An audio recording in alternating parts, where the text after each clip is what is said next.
2026 की शुरुआत के काफी पहले से ही दुनिया भर में हर किसी का एक ही सवाल है। कैसा है आउटलुक नए साल के लिए? क्या 2025 का economic crisis, job crisis, global financial uncertainty और हाइपर इन्फ्लेशन 2026 में खत्म हो जाएगा, या फिर दुनिया वाकई ही देखेगी एक ऐसा इकोनॉमिक रीसेट जो फाइनेंशियल क्रैश और लंबे समय तक चलने वाले आर्थिक मंदी का सबब बनेगा? इंडिया में तो वैसे भी बढ़ते आर्थिक असमानता, घटते रोजगार और लगातार कम होते विदेशी निवेश के बीच ये सवाल कम है और एक वाजिब चिंता ज्यादा। आखिर कैसा है आउटलुक देश की अर्थव्यवस्था का, और क्या मायने हैं देश की अर्थव्यवस्था की चुनौतियों का आपके पर्सनल फाइनेंस के लिए? क्या सरकारी दावों में कोई हकीकत भी है कि इंडिया विश्व में सबसे तेज गति से बढ़ती अर्थव्यवस्था है और हमारा ग्रोथ हाल के दिनों में 8% से भी ज्यादा रहा है? या फिर 2026 एक ऐसे रियलिटी चेक का साल होगा कि हर सरकारी दावे की खुलेगी पोल और एक्सपोज होगी एक ऐसी अर्थव्यवस्था जहां हर ग्रोथ के आंकड़े महज लफाजी साबित होंगे? आखिर एक विकसित होते भारत पर गर्व करने के बीच हर इंडियन की बुनियादी सवाल तो और भी गंभीर होते जा रहे हैं। घटती नौकरी, बढ़ती महंगाई, कर्ज का बढ़ता बोझ और इन सब के बीच एक आर्थिक अनिश्चितता और कॉस्ट ऑफ लिविंग क्राइसिस।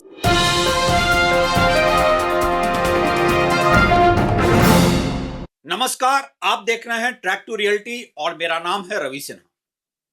2025 का साल आर्थिक अनिश्चितता और चुनौतियों का साल रहा, जब हर तरफ एक फाइनेंशियल क्राइसिस साफ तौर पर देखी जा सकती है। दुनिया भर में यह आर्थिक अनिश्चितता चिंता का सबब है और ग्लोबल जीडीपी ग्रोथ कोई 2.5% से ज्यादा नहीं है। हालांकि 2026 की शुरुआत तक तो यह इकोनॉमिक स्लोडाउन कोई रिसेशन या आर्थिक मंदी की हालत में नहीं पहुंचा है, लेकिन 2026 में इसकी संभावना से इनकार नहीं ही किया जा सकता है। वजह है ना सिर्फ दुनिया भर में गिर रही आर्थिक ग्रोथ, बल्कि साथ में वैश्विक टकराव भी। अमेरिका और यूरोप के विकसित देशों में इकोनॉमिक स्लोडाउन तो है ही, चाइना का फैक्ट्री आउटपुट भी कम हो रहा है 2025 में, और अमेरिका के वेनेजुएला में की गई कार्रवाई के बाद तो जैसे दुनिया भर में एक डर आगे आने वाले वॉर की संभावना भी बन ही जाती है। इंडिया बैक्ड सोलर अलायंस से अमेरिका के बाहर निकलने के बाद और जिस तरह से ट्रंप की नीतियां कई देशों के खिलाफ आक्रामक हैं, एक ग्लोबल फाइनेंशियल क्राइसिस अब साफ तौर पर दिखने लगा है। ज्यादातर विकसित देश इस समय एक इकोनॉमिक स्लोडाउन की चपेट में हैं और अमेरिका के बढ़ते कर्ज को दुनिया एक आने वाले फाइनेंशियल चैलेंज के तौर पर देख रही है। और बात सिर्फ आज अमेरिका की नहीं है, जो पॉलिसी के लेवल पर भी वॉर और एग्रेशन को ही इकोनॉमिक डायरेक्शन समझ रहा है। सच तो यह है कि ज्यादातर यूरोपियन देश भी आज अर्थव्यवस्था में स्लोडाउन की चुनौती झेल रहे हैं। वैसे एक वैश्विक मंदी की सूरत में आमतौर पर विकासशील देशों से बेहतर परफॉर्मेंस की उम्मीद की जाती रही है, और इसके पीछे एक बड़ा बाजार और वहां पर उपभोग प्रमुख वजह है।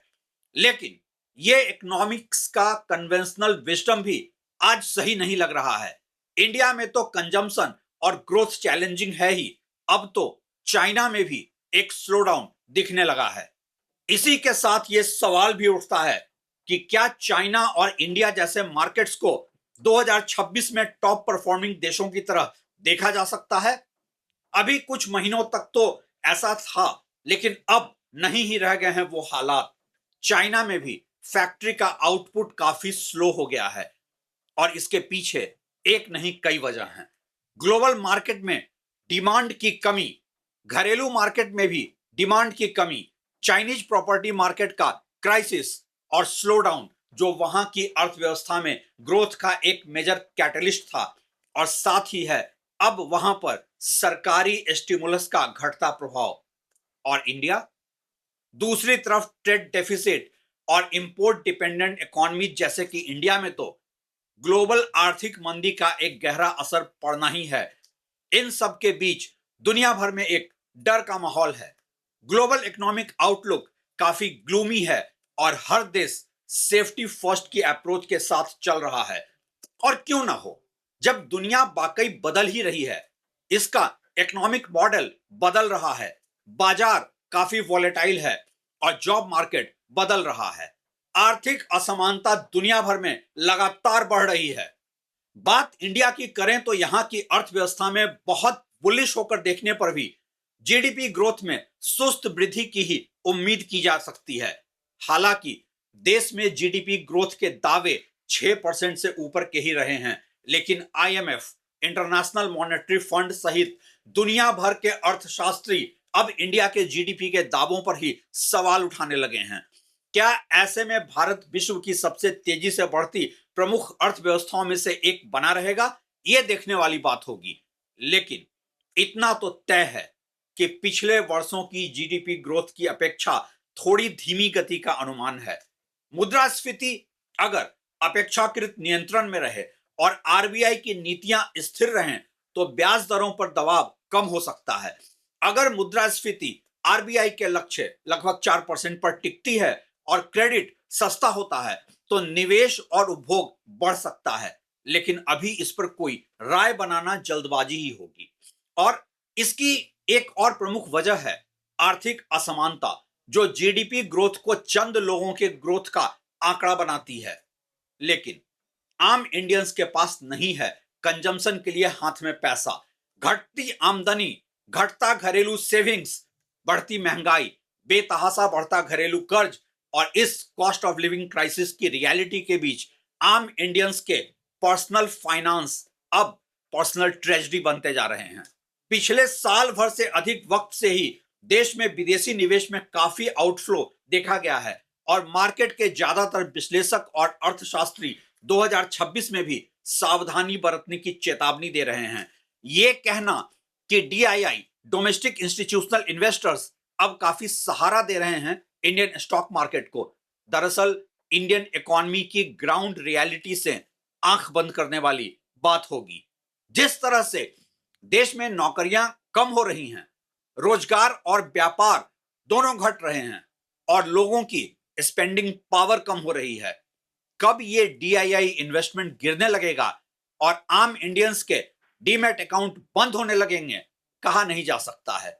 जो उद्योग विशेषज्ञ इंडियन इकोनॉमी को लेकर बहुत ऑप्टिमिस्टिक भी हैं, वो भी तो सरकार से 2026 में स्किल डेवलपमेंट, रोजगार सुधार, ट्रेनिंग क्षमता और नौकरियों के लिए एक बड़े कदम उठाने की मांग कर रहे हैं ताकि युवाओं को बेहतर रोजगार मिले। लेकिन अभी शॉर्ट टर्म में तो खासकर 2026 में इस फ्रंट पर भी सरकारी पॉलिसी और अर्थव्यवस्था में कमजोरी ही दिखाई देती है। इस बीच चीन की ही तरह इंडिया का रियल एस्टेट भी सीरियस क्राइसिस में दिखाई देता है, जहां घरों की डिमांड में कमी है और कीमतें लगातार बढ़ रही हैं। जो भी प्रॉपर्टी बिक भी रहे हैं वो लग्जरी में एक स्पेक्युलेटिव इन्वेस्टमेंट ही है। और सबसे बड़ा सच जो 2025 में दिखा वो ये कि रियल एस्टेट में इन्वेस्टर्स भी पैसा लगाकर फंस चुके हैं, क्योंकि मार्केट में परचेज पावर है नहीं और इसलिए एंड यूजर बायर इन्वेस्टर्स को एग्जिट दे सकता है नहीं। कुल मिलाकर कहानी ये कि इंडिया के रियल एस्टेट में भी एक बबल बना हुआ है और बबल बर्स्ट की संभावना से इनकार नहीं किया जा सकता है। 2026 में हर कदम चैलेंजेस और रिस्क हैं। वैश्विक व्यापार तनाव, अमेरिकी टैरिफ और निर्यात बाधाएं भारत के निर्यात को प्रभावित कर रही हैं। घरेलू मार्केट में भी इन्वेस्टमेंट और कंजम्पशन लगातार कम हो रहा है। एम्प्लॉयमेंट और स्किल गैप की चुनौती अब एक ऐसी रियलिटी है जिसका असर अर्थव्यवस्था पर पड़ने लगा है। हमारे ऑडियंस में जिन लोगों ने हमसे पूछा था कि ऐसे इकोनॉमिक अनसर्टेनिटी में, जबकि पूरी ग्लोबल इकोनॉमी ही अनस्टेबल है, उन्हें क्या करना चाहिए, मैं इस समय सिर्फ इतना ही कह सकता हूं कि अपने जॉब, खासकर प्राइवेट सेक्टर के इनसिक्योर जॉब पर अपनी निर्भरता कम ही रखें और उसके भरोसे कोई बड़ा फाइनेंशियल कमिटमेंट करने से बचें, जैसे कि कर्ज पे घर खरीदना। कोई भी कर्ज आपको आगे एक डेट ट्रैप में डाल सकता है, जिससे कि निकलना मुश्किल होगा। खुद को फाइनेंशियली अवेयर करें और तैयार रखें एक लंबे समय के स्लो डाउन के लिए, और किसी भी लेवल पर फाइनेंशियल स्पेकुलेशन ना ही करें। सबसे जरूरी बात यह कि अपने फाइनेंशियल एजुकेशन पर फोकस करें और खुद को रखें अपडेटेड ग्लोबल इकोनॉमी और इंडियन मार्केट में होने वाले बदलावों के बारे में। ऐसा इसलिए भी कि हर फाइनेंशियल स्लोडाउन, मार्केट क्रैश या रिसेशन एक अपॉर्चुनिटी भी लेकर आता है। जैसे कि फाइनेंशियली और मार्केट पैटर्न अवेयर लोगों ने 2020 के कोविड के मार्केट क्रैश के बाद उसके बाद के रीबाउंड में एक अच्छा पैसा बनाया था। बात अगर 2026 में किसी भी इकोनॉमिक स्लोडाउन, मार्केट क्रैश या फाइनेंशियल रिसेशन की करें, तो ऐसे मौके को आप अपने लिए बेहतर विकल्प के तौर पर भी देख सकते हैं, बशर्ते कि आपके पास हो पैसा इन्वेस्ट करने को। इन्वेस्टमेंट के लिहाज से 2026 का साल तो शर्तिया मेटल का साल रहने वाला है, और गोल्ड और सिल्वर ऐसी इकोनॉमिक अनसर्टेनिटी के सबसे बड़े बेनिफिशियरी के तौर पर एक बार फिर से उभरने वाले हैं।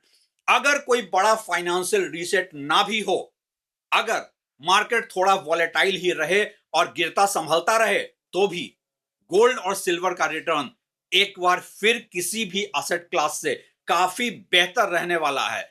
अगर प्रॉपर्टी में ही इन्वेस्ट करना है तो मेट्रो शहरों में तो कॉमर्शियल प्रॉपर्टी ही देखें, ना कि रेसिडेंशियल प्रॉपर्टी को। शहर की पेरिफेरी लोकेशंस पर आप लैंड पार्सल्स भी देख सकते हैं, लेकिन हर इन्वेस्टमेंट पूरी तरह से खोजबीन करके और अपने इमरजेंसी फंड को ध्यान में रखकर ही करें। इस साल इन्वेस्ट करना जितना आसान है, उस इन्वेस्टमेंट से एग्जिट लेना उतना ही मुश्किल। स्टॉक मार्केट में सट्टा जुआ से बचें और पैसा वहां लगाएं जो आपकी समझ के दायरे में हो, मतलब कि सर्किल ऑफ कॉम्पिटेंस इन्वेस्टिंग। याद रखें कि हर पेनी स्टॉक मल्टी बैगर नहीं होता है, लेकिन आपको कंगाल जरूर बना सकता है।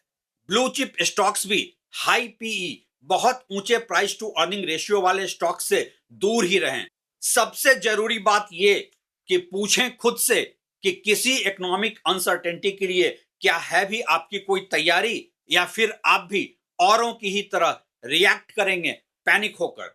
क्या आपकी फाइनेंशियल स्ट्रेटजी आपकी लाइफ को सपोर्ट कर सकती है, या फिर आपकी लाइफ गोल्स को लिमिट कर रही है।